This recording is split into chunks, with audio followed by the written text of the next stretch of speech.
दक्ष police news, पहिले खाकी मग बाकी। नाशिक शहरातील सातपूर परिसरात दिवसाढवळ्या चेन स्नॅचिंगची धक्कादायक घटना घडली असून यामुळे परिसरात खळबळ उडाली आहे। जाधव संकुल परिसरात दोन अज्ञात तरुणांनी एका महिला व्यावसायिकेवर हल्ला करून तिच्या गळ्यातील सोन्याची पोत जबरदस्तीने हिसकावून नेल्याची घटना उघडकीस आली आहे। मिळालेल्या माहितीनुसार जाधव संकुल इथं राहणाऱ्या सुनीता डुमरे या सकाळच्या सुमारास आपल्या दुकानात काम करत होत्या। सकाळी साधारण 7:30च्या सुमारास दोन तरुण मोटरसायकलवरून तिथे आले। त्यांनी थेट दुकानात प्रवेश केला आणि काही कळायच्या आतच डुमरे यांच्या गळ्याला धरून त्यांना दाबलं। अचानक झालेल्या या हल्ल्यामुळे त्या घाबरून गेल्या। दरम्यान आरोपींनी त्यांच्या गळ्यातील सुमारे 2.5 तोळ्याची सोन्याची पोत जबरदस्तीने हिसकावून क्षणार्धात मोटरसायकलवरून पळ काढला। ही संपूर्ण घटना परिसरातील सीसीटीव्ही कॅमेऱ्यात कैद झाली आहे।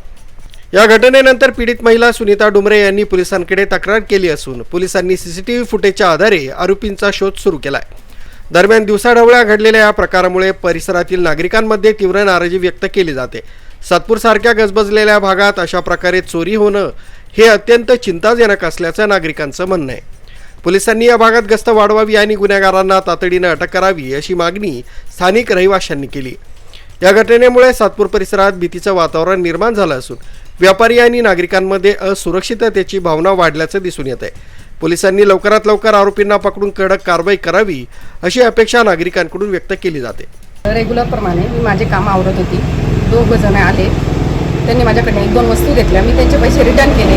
नंतर त्यांनी माझ्याकडे 2 पिशवी घेतली। 1 रुपया परत करायसाठी मी माझ्या काउंटरजवळ आली आणि त्यांनी माझा गळा दाबला आणि पोत घेतली। 2.5 तोळ्याची पोत होती आणि त्यांनी दोघांनी पण मास्क घातला। हा सकाळी 7:30च्या दरम्यान। न्यूज ब्युरो, दक्ष पोलीस न्यूज, नाशिक।